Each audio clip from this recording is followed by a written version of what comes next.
SDM صاحب، میں ابوالقاسم نعمانی محتمم دارالعلوم دیوبند آپ کے سامنے آج کل جو ایک نیوز چل رہی ہے جس کی وجہ سے کنفیوژن ہو رہا ہے اس کے بارے میں اسپشٹیفکیشن کرنا چاہتا ہوں۔ السلام علیکم ورحمۃ اللہ وبرکاتہ۔ دارالعلوم دیوبند کے خلاف 2-3 دن سے جو ہنگامہ برپا ہے ایک اعلان کو لے کر، اب خود محتمم دارالعلوم دیوبند حضرت مولانا مفتی ابوالقاسم نعمانی صاحب نے ایک ویڈیو پیغام جاری کر کے دیوبند کے SDM کو واضح طور پر سمجھایا ہے کہ ہم نے قطعاً انگریزی تعلیم حاصل کرنے کو منع نہیں قرار دیا، بلکہ یہ کہا کہ دارالعلوم میں آپ جس مقصد سے آئے ہیں دینی علوم حاصل کرنے کے لیے، اگر وہ مقصد فوت ہو رہا ہے تو آپ کو اجازت نہیں ہے کہ آپ دارالعلوم کے احاطے میں رہتے ہوئے دیگر جگہوں پر جا کر دوسری علوم کو حاصل کریں۔ اس لیے ناظرین کرام، SDM کو کیا پیغام دیا ہے محتمم دارالعلوم دیوبند نے، وہ پورا مکمل ویڈیو پیغام سنائیں گے۔ اس سے پہلے ایک بڑی خبر کھل کر آ رہی ہے کہ ہندوستان کے ڈیفنس منسٹر راجناتھ سنگھ نے وہ دارالعلوم ندوۃ العلماء پہنچے ہیں حضرت مولانا رابع حسنی ندوی رحمۃ اللہ علیہ کے لیے تعزیت لے کر۔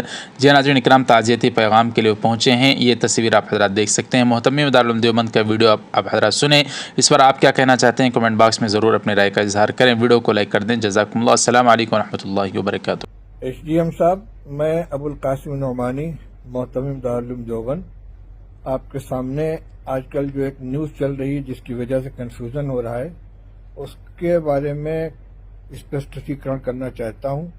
چند روز پہلے یہاں پر طلبہ کو سمجھانے کے لیے ایک پروگرام ہوا تھا، اس میں بچوں کو دھیان لگا کر پڑھائی کرنے کے پر زور دیا گیا اور پڑھائی کے علاوہ جو دوسری سرگرمیاں ان سے بچنے کی تاکید کی گئی۔ اسی سلسلے میں یہ بھی کہا گیا کہ دارالعلوم کا جو کورس ہے اس میں پورا وقت دیں، تیاری کریں اور دھیان لگا کر پڑھیں۔ جو بچے دارالعلوم میں داخل ہیں، یہاں کے ہاسٹل میں رہتے ہیں لیکن باہر کوچنگ سینٹر میں جا کر انگریزی پڑھتے ہیں یا کوئی دوسرا کام کرتے ہیں، جیسے کوئی دکان لگا رہا ہے، کوئی میوہ بیچ رہا ہے، ان سب کے اوپر پابندی لگائی گئی ہے۔ اسی خبر کو اس انداز سے پیش کیا گیا جس سے معلوم ہوتا ہے کہ دارالعلوم میں انگریزی پڑھانے پر پابندی، حالانکہ ایسا نہیں ہے۔ خود دارالعلوم میں انگریزی پڑھانے کا ایک وبھاگ ہے، 3 اساتذہ اس میں کام کر رہے ہیں، 20 طلبہ دونوں سال میں پڑھ رہے ہیں اور یہاں سے پڑھنے والے بچے بہت اچھی انگریزی سیکھ کر جاتے ہیں۔ کمپیوٹر سکھانے کا یہاں سسٹم ہے۔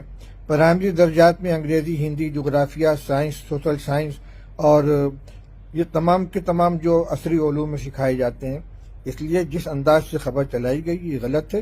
دارالعلوم نہ انگریزی زبان کا مخالف ہے، نہ ہندی زبان کا مخالف ہے، نہ کسی اور چیز کا۔ یہاں صرف یہ پابندی ہے کہ جب تک آپ عالم فاضل کا کورس کر رہے ہیں اس کا جو نظام ہے، جس وقت میں جو کام کرنا اس کو کیجئے، آپ کوچنگ سینٹر میں یا کسی ٹیوشن میں جا کر اپنا وقت برباد نہ کیجئے۔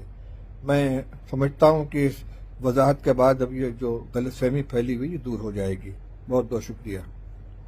دوستوں، اگر آپ بھی کسی جسمانی امراض سے، خاص طور پر شادی کے متعلق امراض سے پریشان ہیں تو آپ کو گھبرانے کی ضرورت نہیں ہے، کیونکہ تمل ناڈو کے پرنامبٹ سے تعلق رکھنے والے حضرت حکیم ناصر الدین صاحب دامت برکاتہم سے آپ اپنا علاج کروا سکتے ہیں، جن کے ہاتھ میں اللہ رب العزت نے بہترین شفا عطا فرمائی ہے، جو آپ کے لیے دوا کے ساتھ ساتھ دعا بھی کریں گے۔ پورے ہندوستان میں کہیں بھی گھر بیٹھے اسکرین پر دیے گئے نمبرات پر رابطہ کر کے آپ براہ راست حضرت سے بات کر کے اپنی دوا اپنے ہی گھر پر منگوا سکتے ہیں، تو دیر کس بات کی، ابھی سے رابطہ